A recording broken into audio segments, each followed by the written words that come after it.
అందరికీ hi, welcome to Jyothi kitchen. ఈరోజు మనం నిలవ నిమ్మకాయ పచ్చడి చేసుకుందాం. దానికి కావాల్సిన పదార్థాలు: 2 కేజీలు నిమ్మకాయలు తీసుకుని 1 కేజీ ముక్కలు చిన్న ముక్కలుగా కట్ చేసుకుని 1 కేజీ పులుసు పిండుకుని, తర్వాత ఒక 200 గ్రాముల ఉప్పు, 1 స్పూన్ పసుపు వేసి 3 రోజులు ఇలా మగ్గబెట్టుకోవాలి. 200 గ్రాముల కారం, 100 గ్రాముల ఎల్లుల్లిపాయలు, 2 స్పూన్లు మెంతులు, 2 స్పూన్లు ఆవాలు, 2 స్పూన్లు జీలకర్ర వేసి ఇలా దోరగా వేపి పెట్టుకోవాలి. ఇవన్నీ ఇప్పుడు మిక్సీ పట్టుకోవాలి. ఇప్పుడు ఈ ముక్కలన్నీ బేసిన్లో వేసుకుని పచ్చడి కలుపుకుందాం.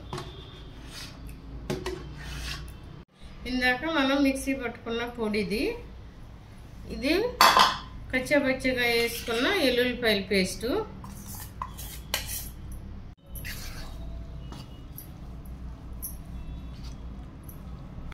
ఇప్పుడు పచ్చడి కలపటం అయిపోయింది. మనము ఇప్పుడు ఉప్పు సాలకపోయినా కలుపుకొని పెట్టుకోవచ్చు. ఈ పచ్చడిని మనం స్టోరేజ్ చేసుకుని ఫ్రిడ్జ్లో పెట్టుకుంటే ఈ కలర్ పోకుండా సంవత్సరం అంతా నిల్వ ఉంటుంది. ఈ పచ్చడిని మనము తినాలనుకుంటే తాలింపు పెట్టుకోవచ్చు, లేకపోతే నార్మల్గానైనా తినవచ్చు. ఈ పచ్చడిలో సి విటమిన్ ఎక్కువగా ఉంటుంది, ఆరోగ్యానికి చాలా మంచిది.